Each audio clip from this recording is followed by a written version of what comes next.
Assalamualaikum warahmatullahi wabarakatuh. Perkenalkan, nama saya Rilan Mahardika, A1A12010-2, kelas B 2020.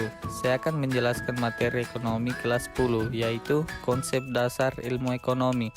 Yang pertama, pengertian ilmu ekonomi. Yang kedua, perkembangan ilmu ekonomi. Yang ketiga, pembagian ilmu ekonomi. Yang keempat, masalah inflasi. Yang kelima, ketidakstabilan neraca pembayaran. Yang terakhir, prinsip ekonomi. Mari simak video saya berikut.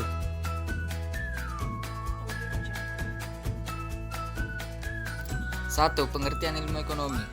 Ekonomi berasal dari bahasa Yunani, yakni dari kata oikos yang berarti rumah tangga dan nomos yang berarti peraturan.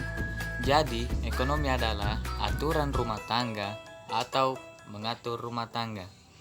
Adapun yang dimaksud ahli ekonomi atau ekonomi adalah yang menggunakan konsep ekonomi dan data dalam bekerja. Adapun ilmu ekonomi yang mempelajari tentang ekonomi disebut ilmu ekonomi.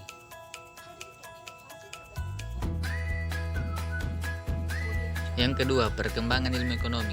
Masalah ekonomi sama tuanya dengan usia peradaban manusia, tetapi ilmu ekonomi baru muncul pada abad ke-18 melalui buku Adam Smith yang berjudul An Inquiry into the Nature and Cause of the Wealth of Nations. Itulah sebabnya Adam Smith dihormati sebagai bapak ilmu ekonomi modern.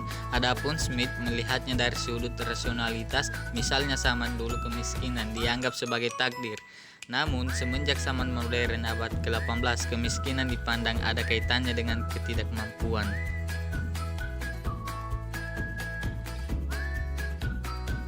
3. Pembagian ilmu. Menurut Alfred Steiner, ilmu ekonomi dibagi menjadi 3 kelompok, yaitu ilmu ekonomi deskriptif, teori ekonomi, dan ilmu ekonomi terapan. 1. Ilmu ekonomi deskriptif adalah bagian ilmu ekonomi yang menggambarkan keterangan-keterangan faktual tentang suatu keadaan ilmu ekonomi dalam bentuk angka-angka, grafik, kurva, atau penyajian lainnya. 2. Teori ekonomi adalah kumpulan teori-teori di bidang ekonomi yang berusaha menjelaskan, mencari pengertian, hubungan, sebab akibat, dan cara kerja sistem ekonomi.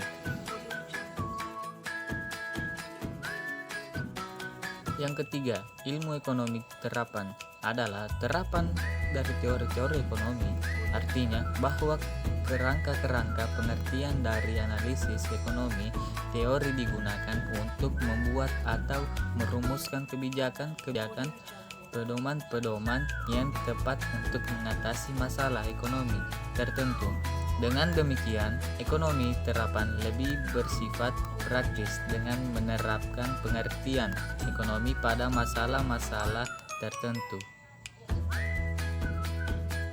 Yang keempat, masalah inflasi. Inflasi dapat didefinisikan sebagai suatu proses kenaikan harga-harga yang berlaku dalam sesuatu perekonomian. Faktor-faktor penyebab terjadinya inflasi. 1. Tingkat pengeluaran agregat yang melebihi kemampuan perusahaan untuk menghasilkan barang dan jasa. 2. Tuntutan kenaikan upah dari pekerja. 3. Kenaikan harga barang impor. 4. Penambahan penawaran uang. 5. Kekacauan politik dan ekonomi.